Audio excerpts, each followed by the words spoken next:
I'm going to quote a lyric from the Moss Manor song Slowburn and ask you, how do you cultivate creativity when living in the thick of the fall of man?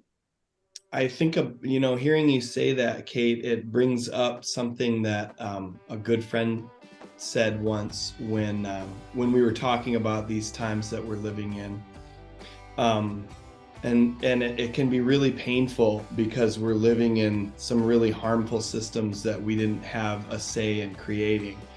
And so I remember a conversation with a friend where it's like, well, we were born into this system, so we can't bear the burden of the responsibility of creating it, but it is our responsibility to respond to the times that we live in, to do something about it.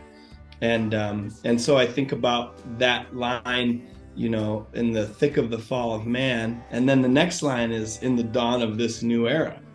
So leaning into what is this new era? What could the new paradigm be? And if you look into times in history when there has been a paradigm shift where like societal norms change drastically in a relatively short period of time, it's always really messy, and there's always a lot of people who desperately grasp onto the old paradigm and say, no, this is how it has to be back here. And then it takes a critical mass of people boldly stepping into the mystery of the new paradigm and believing in it and saying, no, this is how it is now.